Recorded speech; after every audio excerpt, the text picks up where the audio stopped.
Jaz sem imel to srečo, da sem bil na začetku delovanja tega orkestra. Orkester je bil star takrat 20 let, tako da sem do 29. leta deloval v tem orkestru. Imel sem tudi to srečo, da sem bil na vseh delovnih mestih. To pomeni kot študent, ko sem bil študent na akademiji, do poveljnika. Najprej bi rekel, da je orkester vodil Starič. Pod vodstvom Stariča je orkester napredoval, tudi številčno je bil zelo velik, kadrovalo pa se je iz vrst policije oziroma takratne milice. To so bili miličniki, ki so znali malo na inštrumente in so bili poslani v milice, godbo milice takrat. In v njegovem času je orkester postal, mislim, da najboljši pihalni orkester v Jugoslaviji. Potem je prišel Vinko Štrucelj, ki ga je treba omenjati. On je bil tudi zelo dober aranžer. Orkester je napredoval.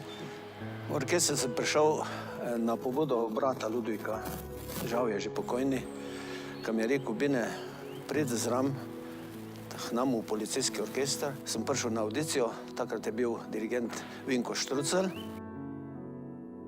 No in gremo v dvorano, odšpelam tisto, kar sem njemu in kar so mi oni dali na primo visto.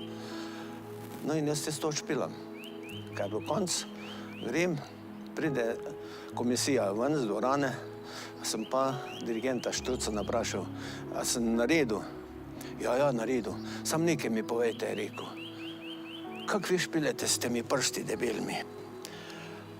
Klarinet. Jaz sem rekel, taki so, navadil sem se.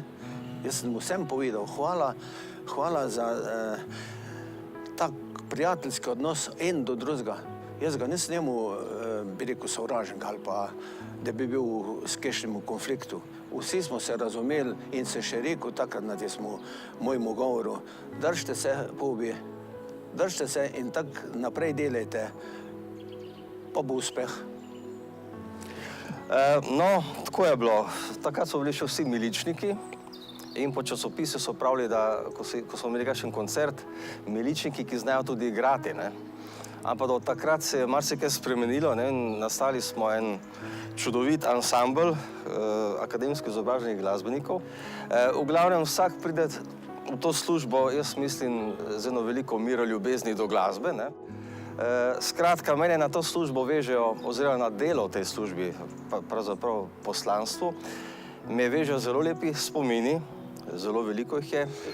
Pravo vzpon oziroma vzpon orkestra pa je bilo pod maestrom Milivojem Šurbkom. Takrat sem jaz tudi prevzel mesto poveljnika.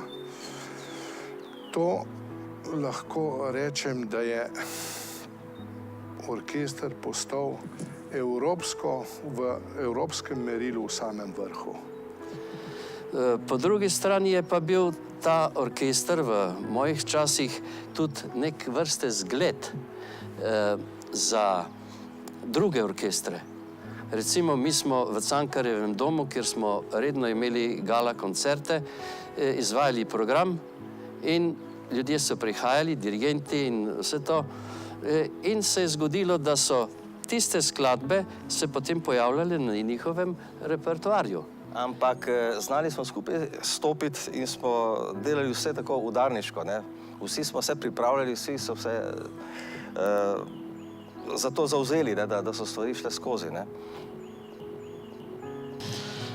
Jaz sem imel občutek, da smo vsi eno, da delujemo kot eno telo. Legenda Vinko Štrucelj mi je enkrat rekel, ja, ta zadeva z godbo je prišla do konca in zdi se mi, da bi bil ti primeren za to. Zanimivo je bilo tudi to, da je on besedo godba pojmoval kot nekaj magičnega, nekaj povezanega z ljubeznijo, kar tudi je, zato ker v vsakem kraju imajo godbo in jo imajo zelo radi. Jaz pa trdim, da kljub temu imenu, ki orkester, policijski orkester, imajo policijski orkester tudi vsi zelo radi, vključno z menoj, ne.